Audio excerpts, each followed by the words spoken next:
नमस्कार दोस्तों। बहुत दिनों के बाद फिर से मैं आपके पास एक प्रॉपर्टी का वीडियो लेके आया हूँ।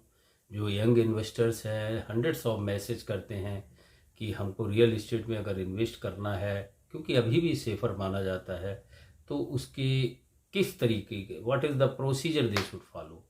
तो दोस्तों, आज मैं आपको, अगर आपने सोच रहे हैं बेंगलोर के रियल इस्टेट में इन्वेस्ट करना चाहते हैं, ग्रो करना चाहते हैं और लॉन्ग टर्म के लिए जाना चाहते हैं, तो ये वीडियो आपके लिए है। इसकी मत करिएगा वीडियो, बिकॉज ये आपको बहुत कुछ इंसाइट जो है मैंने रिसर्च बेस पे नोट की है, वो आपको ये दे के जाएगी। इस वीडियो को देखने के बाद आप स्वयं डिसीजन ले सकते हैं कि ना ही ऐसा होता है कि कोई फ्रेंड ने बुक किया, ब्लाइंडली चले गए, कोई रिसर्च वर्क नहीं किया, एंड अल्टीमेटली अगर फ्रेंड ने भी कोई रिसर्च वर्क नहीं किया तो आपका हार्ड अर्न मनी लूज हो जाता है। सो ब्लाइंडली ना तो आप ब्रोकर के ऊपर जाएंगे, ना रियल इस्टेट के एजेंट के ऊपर जाएंगे।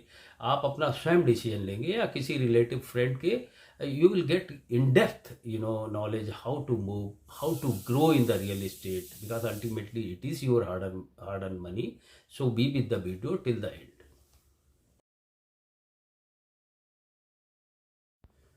अब इस पार्ट ऑफ द जर्नी में आगे बढ़ते हैं। तो बेंगलोर ही क्यों?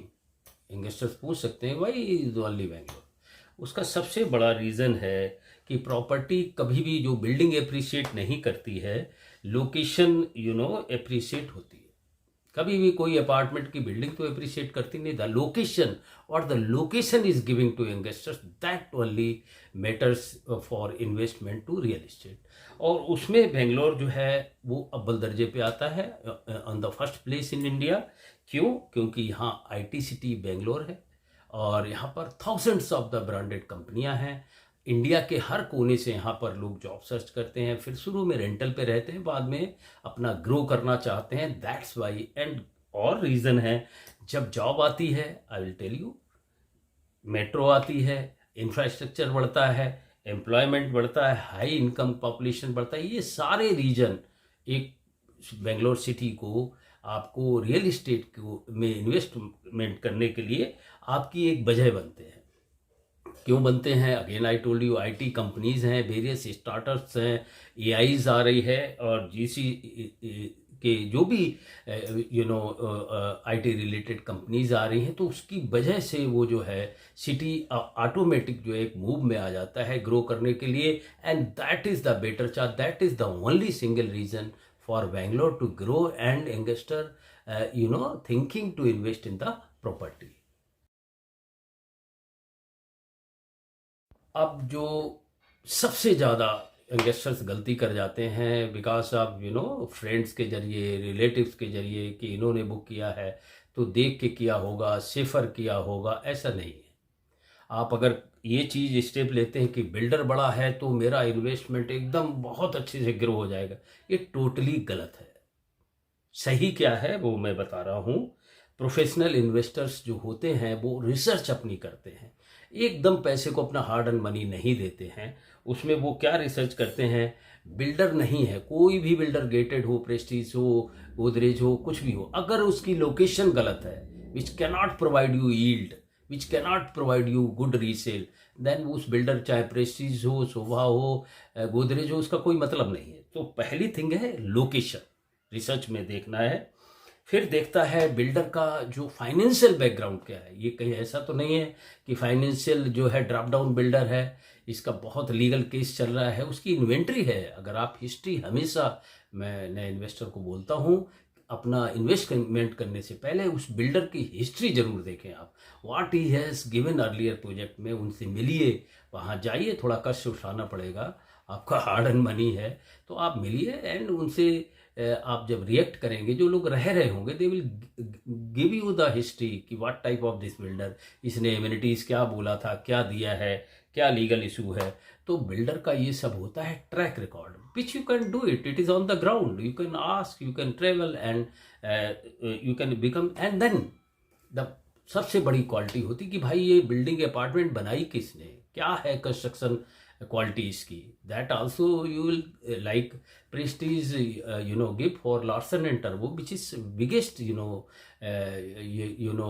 customer believe, so many government offices or bigger project they have made it. Same way Godrej is also doing. So but you find out कि ये जो अपार्टमेंट बना है इसके पीछे कौन सा कंस्ट्रक्शन कंपनी है। लीगल क्वालिटी, लीगल अप्रूवल पे आते हैं, कंस्ट्रक्शन क्वालिटी पर आंख बंद करके मत जाइए।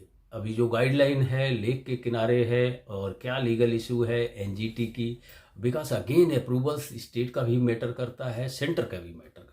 मान लीजिए आपका सेंटर से अप्रूव हो गया, देन आपका सेंटर स्टेट से नहीं हुआ, या जो भी है दैट आपने लीगल जो जो अप्रूवल्स हैं you must check before investing.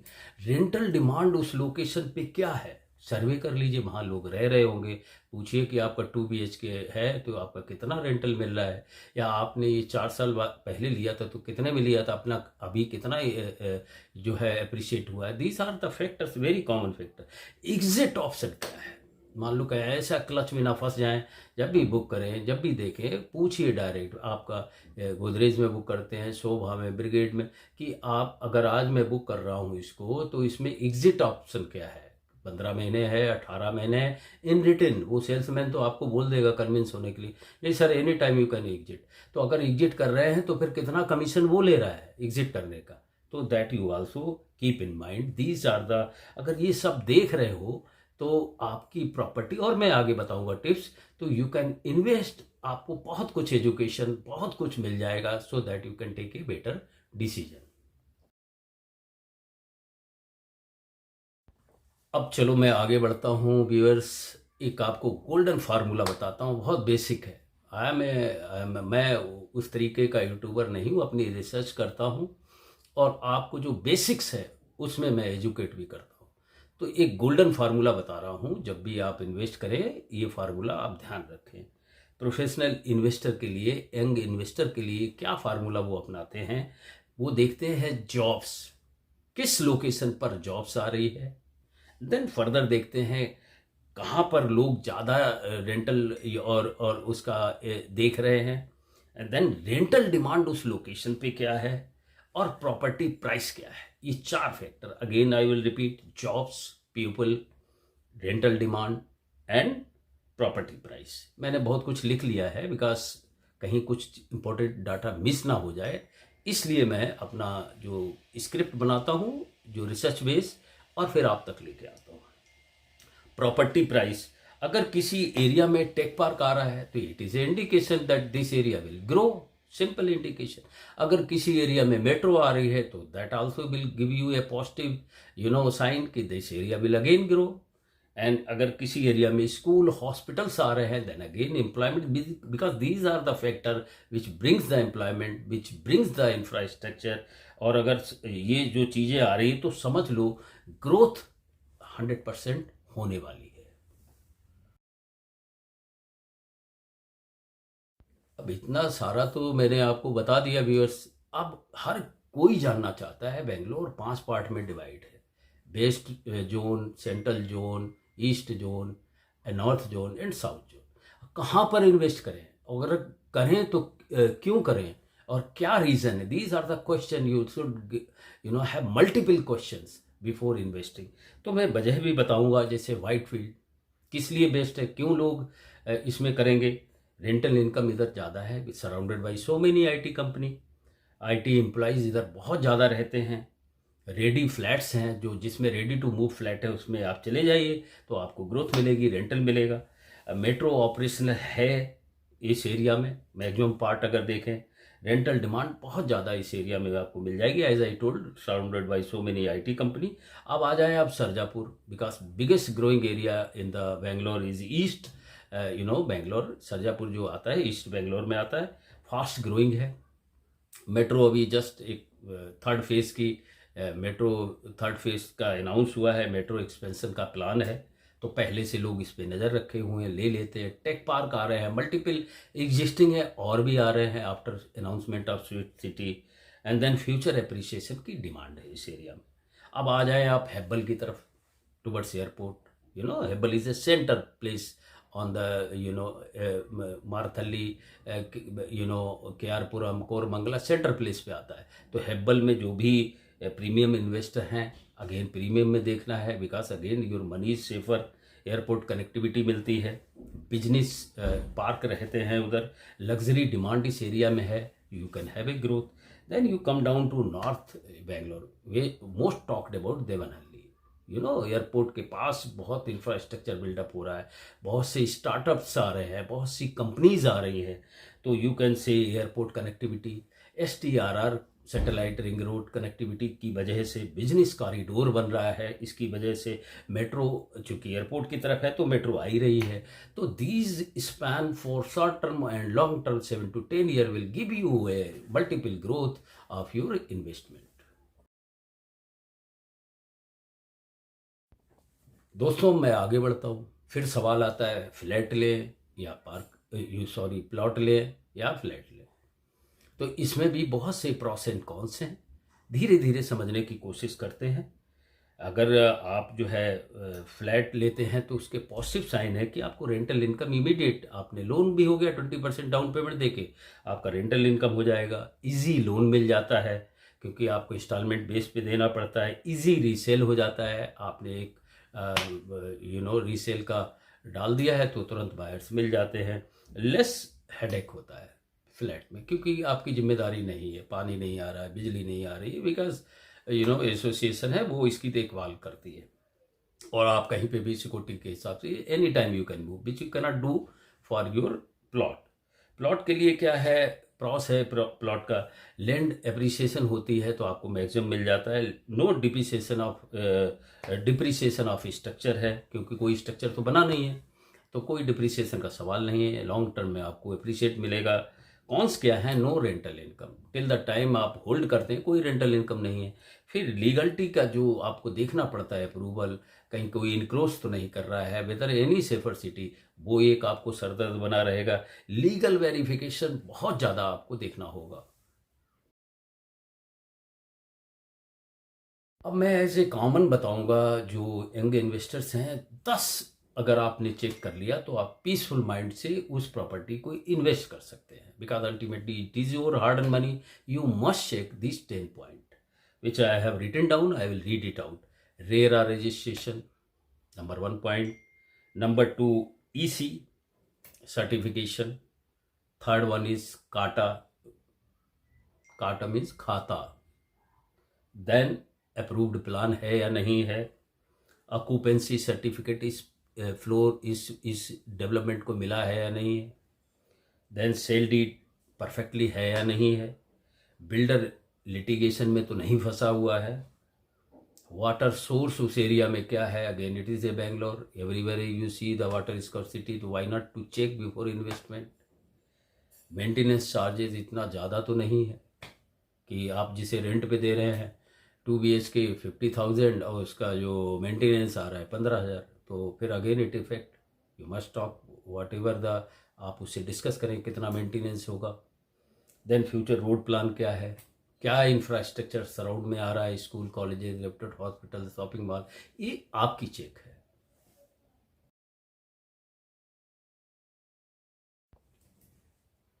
तो अब इतना सारा तो बता दिया, उसके सब के लिए पैसे चाहिए. आपने मनी मैनेजमेंट का सोचा ही नहीं है. आप अभी 30 ईयर के हैं, 32 ईयर के हैं, तो केवल आपका एक्सपेंडिचर है. इफ़ यू आर अनमैरिड, आपको तो शादी भी करना है, बच्चों की फीस भी भरना है, फैमिली पेरेंट्स को भी लुकआउट करना है. आपने तो कुछ सोचा नहीं. जो जितना कैपिटल है 20% डाउन पेमेंट दे दिया और आगे का सोचा जय श्री राम देखेंगे आगे. तो ऐसे नहीं होता. You have to manage your capital. आपने बिफोर इन्वेस्टमेंट, कई इन्वेस्टर्स गलती कर जाते हैं जो बैंक में होता है क्योंकि उनको आगे का दिखाई नहीं पड़ता है. अभी 32 के हैं, उनको आगे का पता नहीं है कि मुझे शादी भी करनी है. शादी करना उसमें भी एक्सपेंस होता है, अपने पेरेंट्स की भी जिम्मेदारी है, फैमिली की जिम्मेदारी है. कल फैमिली ग्रो होगी. आप तो 30 ईयर के लोन में फंस गए, 30 ईयर में लोन में फंस गए. Till that loan is not finish. आपका जब लोन होगा ख़त्म तो आप तो ओल्ड एज में आ जाएंगे, सीनियर सिटीजन. तो ये सब सारी चीज़ें, ये गलतियां मैक्सिमम इन्वेस्टर्स करता है. तो इसको ना करके मैंने कुछ लिखा है. तो आपको क्या करना है, मंथली इनकम जो भी आपकी हो रही है उस 35% से ज़्यादा आपको जो है ऊपर आपका इन्वेस्टमेंट नहीं होना चाहिए सेविंग से. उतना सेविंग आपके पास, सपोज आपका सेविंग, सपोज फॉर एग्जांपल मैं बता रहा हूँ, आपका सेविंग अगर डाउन पेमेंट देना है तो उसके लिए आपके पास 60 लाख रुपीस होने चाहिए, तो 20 लाख दे सकते हैं। सिंपल फार्मूला, नॉट दैट कि 60 लाख सीधा दे दिया, then what you will do for emergency. तो 1/3 आप अपना जो सेविंग है उसका इन्वेस्टमेंट के लिए रखिए, that is called emergency fund. You know, health insurance, कभी तबीयत ख़राब हो गई इंडिविजुअल की या किसी फैमिली रिलेटिव्स की, या जो आपके रिस्पॉन्सिबिलिटी है, तो फिर आप पैसे कहाँ से जुटाएंगे।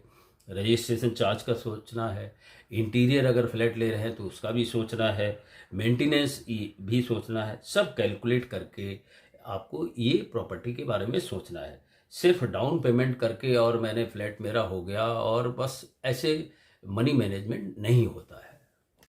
अब मैं आपको कुछ फाइनल अपनी टिप्स देता हूँ। जिनको भी देख रहे हो ना, रिच जिनको कहा जाता है, अमीर गरीब जो भी है, तो वो क्या करते हैं, उनकी सोच में जो what the rich people are doing, rich लोग कभी भी प्रॉपर्टी नहीं खरीदते हैं। इसको ध्यान से समझना। वो फ्यूचर खरीदते हैं कि इसका फ्यूचरिस्टिक क्या होने वाला है। उस फ्यूचरिस्टिक के लिए उसमें जहाँ मेट्रो आती है, आई टोल्ड यू, एंड जहाँ कंपनीज बहुत आई, चूँकि बेंगलोर की बात कर रहे हैं तो आईटी कंपनीज जहाँ ज़्यादा आती हैं, जहाँ पॉपुलेशन बढ़ रही है, जिस एरिया में क्यों बढ़ रही है, बिकॉज इंफ्रास्ट्रक्चर है, schools colleges, metro near by है, शॉपिंग मॉल है। और याद रखिए, इमोशन से नहीं, डाटा से इन्वेस्टमेंट करिए। आप अपना भी कुछ होमवर्क करिए। आप अल्टीमेटली आपका हार्ड एंड मनी है, तो कि कभी इमोशन से नहीं कि वो फ्रेंड खरीद लिया तो मैं भी खरीदूंगा, उसने रिकमेंड किया तो मैं भी खरीदूंगा, मेरा रिलेटिव ने खरीदा है तो मैं भी खरीदूंगा। नहीं, हर एक की चॉइस, हर एक का बजट, हर एक की रिक्वायरमेंट अलग अलग होती है। तो इमोशन से कभी आप इसमें इन्वेस्टमेंट मत करिए। और इसका कंक्लूजन क्या है वो आप खुद निकाल सकते हैं, खुद जज कर सकते हैं। आप अपने से ही सवाल पूछिए, लोगों से पूछिए। जो प्रॉपर्टी आपने खरीदी है, तो वो 5 साल बाद आपने जितनी वैल्यू पे खरीदी है, तो वो आपसे ज़्यादा वैल्यू क्यों देगा। अगर उसके रीजन आपको मिल रहे हैं तो 90% आप उन इन्वेस्टर से आगे हैं। आपकी सोच बहुत आगे है। ये सोच आपकी ये बताती है कि आपने पूरा रिसर्च वर्क कर लिया है और फिर आपने इन्वेस्टमेंट किया है। So viewer, how you like my this video? Let me know through comment box. And also for new viewers who joined me, kindly subscribe this video. It will be helpful for you.